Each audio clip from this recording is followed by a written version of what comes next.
नमस्कार. सा निकला रंग. मी रीना बेगमपुरे. तुमचं माझ्या चॅनलमध्ये मनापासून स्वागत.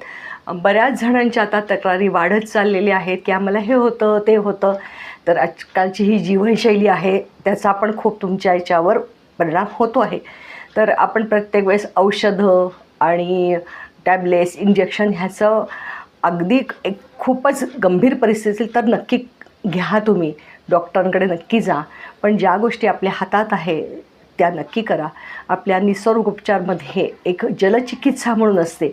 तर ती जलचिकित्सा अतिशय प्रभावी अशी उपचार पद्धती आहे. आपल्या पूर्वजांनीच सांगितलेली आहे. मी फक्त तुमच्यापर्यंत ती पोचवते आहे म्हटलं तरी चालेल.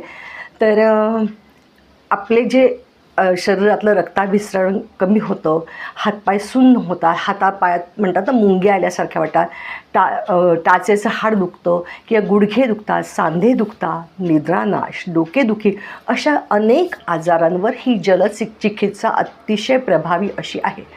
तर ती कशी करायची? तर अतिशय सोपी पद्धत आहे. आता काय झालं आहे, या चिकित्सेला परदेशातनं आलं की असं मोठं नाव दिलं जातं आणि मोठं नाव दिलं की मग काय होतं, हायड्रोथेरपी. आणि मग तुम्हाला ते मोठे मोठे असे टब आणि मोठे मोठे काहीतरी असे क्यूबमध्ये बसवणं वगैरे असं सुरू होतं. मग आपल्याला भीती वाटते, अरे बापरे आपल्याला खरंच काहीतरी झालं आहे का. तर ही जलथेरपी तुम्ही अगदी घरीसुद्धा करू शकता आणि काहीही पैसा न खर्च करता अशी ही थेरपी आहे. तर काय करायचं तर तुम्हाला सांगते की ही जी पद्धती आहे ह्याच्यामध्ये गरम आणि गार पाण्याचा उपयोग करायचा असतो. गरम आणि गार पाणी. तर आपण काय करायचं असतं तर एक मात्र फक्त म्हणजे सुरुवातीला सगळ्यांकडे असे मोठे टब असतात की आपण हे करतो, प्लॅस्टिकचे मोठे टब असतात की नाही. तर तसे टब तुम्हाला 2 टब लागतील आहे किंवा मोठी बादली की ज्याच्यामध्ये तुम्ही पाय बुडवू शकाल. आता समजा फॉर एक्झाम्पल तुमचं पायाचं टाचेचं हाड वाढलेलं आहे आणि ते तुम्हाला कमी करायचं आहे. तर या पद्धतीने सुद्धा हे अतिशय प्रभावी आहे. तर असं गरम पाणी म्हणजे बऱ्यापैकी तुम्हाला अगदी म्हणजे फोड येईल इतपत नाही, पण तुम्हाला सुसह्य होईल इतकं गरम पाणी बादलीत किंवा टबात घ्या की जेणेकरून तुमचे पिंढऱ्यांपर्यंत पाय तुम्हाला बुडवून ठेवता येतील आहे. आणि दुसऱ्या ह्याच्यामध्ये सेम तशीच त्याच आकाराची दुसरं टब किंवा बादली घ्या. त्याच्यामध्ये बर्फाचं गार पाणी, बर्फ प्रत्येकाकडे आजकाल फ्रीज असतो किंवा माठ असतो, त्यातलं गार पाणी त्या ह्याच्यामध्ये ओतायचं. आणि आता समजा हे आहे थंडी आहे, तर थंडीमध्ये मात्र सुरुवात कशी करायची तर थंडीमध्ये करताना आधी गरम पाण्यात पाय बुडवायचे, एक 5-10 मिनटं त्याच्यात ठेवायचे, व्यवस्थित पाय बुडवून ठेवायचे, काढायचे आणि परत गार पाण्यामध्ये परत एक 5-10 मिनटं असे 5-6 वेळा करा. म्हणजे साधारण एक 30 मिनटं तुम्हाला हा गरम गार असा शेक तुम्हाला होईल आहे. आणि जर तुम्ही आता थंडीमध्ये गरम पाण्याने जर हे केलेलं असेल, सुरुवात केलेली असेल, तर शेवटही गरम पाण्यानेच करायचं आहे. आणि त्याच्यानंतर तुमचे पाय जे आहे ते व्यवस्थित पुसून कोरडे करायचे आहे. आणि जर तुम्हाला शक्य झालं तर थोड्या आराम करा, पायामध्ये सॉक्स घाला किंवा पायावर उबदार असं काहीतरी जाडशी चादर ठेवा आणि थोड्या आराम करा. नक्की तुम्हाला त्याचा फायदा होईल आहे. तर असा हा गरम गारचा जो शेक आहे तो तुम्ही गुडघ्यांवर पण घेऊ शकता. तर आपण गुडघ्यांवर घेताना कसं करायचं तर आता गुडघे तर आपल्याकडे एवढा मोठा तर टब नसतो, तर बाथरूममध्ये अगदी व्यवस्थित खुर्ची किंवा छोटा टेबल घेऊन म्हणजे टेबल खुर्ची किंवा असं घेऊन बसा आणि गुडघ्यावर तुम्ही गरम पाण्याने असं मगनी अगदी व्यवस्थित गुडघ्यांवर एक सतत धार सोडा गरम पाण्याची. दोन्ही गुडघे दुखत असेल तर दोन्ही गुडघ्यांना करा.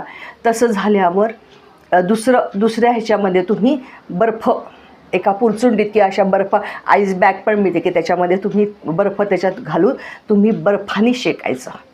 असं केल्यामुळे गरम आणि गार तुमचे जे इथलं जे रक्ताभिसरण आहे ते योग्य प्रमाणात व्हायला चालू होते. तसं ज्यांची डोके दुखतो सारखं डोकं दुखतं म्हणतात, तर त्यांनी डोक्यावर सुद्धा जर गरम आणि गार अशा जर पट्ट्या ठेवल्या तर डोकेदुखीसुद्धा तुमची कमी होऊ शकते.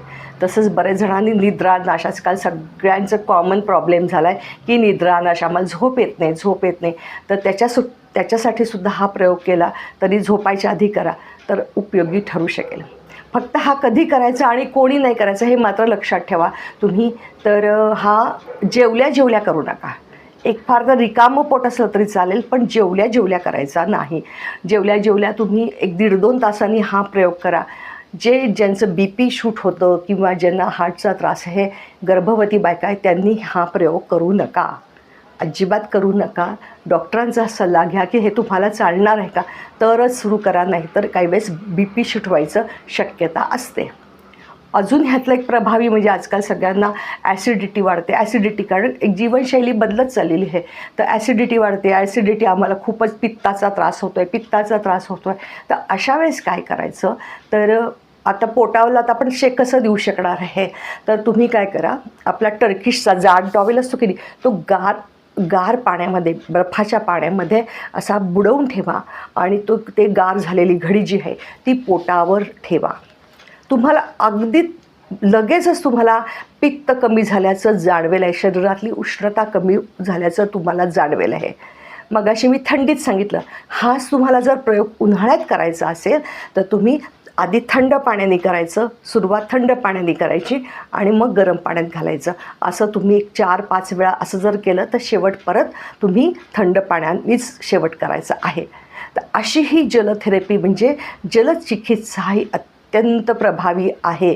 नक्की तुम्ही करून बघा आणि ह्याच्यामध्ये खर्च काही नाही. तर आपले जे हे असतात की नाही संधिवात, ज्यांना संधिवात हे बोटाला असे हे काय म्हणतात क्रिस्टल्स जमा होतात युरिक ॲसिडचे, किंवा पायावर सुद्धा असे गाऊठ वगैरे होतं, त्यांच्यासाठी तर अतिशय उपयोगी आहे. फक्त ह्याला थोडंसं सातत्य लागतं बरं का, की तुम्ही अगदी लगेच आज केलं असं नाही.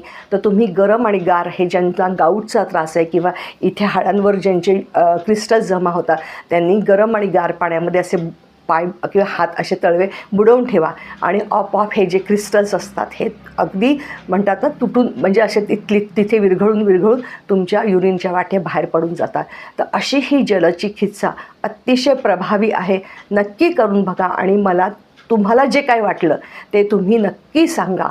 तसंच तुम्ही बघा फेशियललासुद्धा तुम्ही, आता मी एक आपल्या जवळचं उदाहरण सांगते, फेशियललासुद्धा तुम्हाला आधी तो वाफारा देता की जेणेकरून तुमचे रंध्र उघडले जातात. परत ते तुम्हाला बंद करायचं तर तेव्हा तुमच्या ती ब्युटिशियन असेल ती बर्फ असं चोळते बघा. हे तुम्हाला मी अगदी तुमच्या जवळचं उदाहरण म्हणून सांगितलं आहे. तर अशी ही जलथेरपी, जलचिकित्सा जी आहे ती अत्यंत प्रभावी आहे.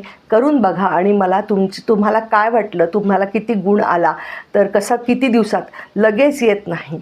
ज्यांचा जुनाट आहे त्यांना सातत्याने थोडं 1-2-3 महिने तरी करायला पाहिजे. आंघोळीला तिथे जाऊन जर बाथरूममध्ये जरी केली तरी सातत्याने केले तर तुमच्या आजारात नक्की तुम्हाला लक्षणीय बदल जाणवेल आहे.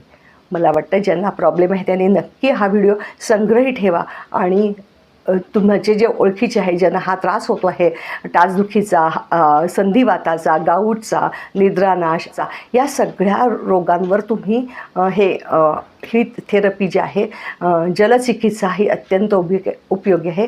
त्यांना नक्की शेअर तुम्ही करा. परत एकदा व्हिडिओ आवडल्यास नक्की लाईक करा, शेअर करा, सबस्क्राईब करा. मनापासून धन्यवाद.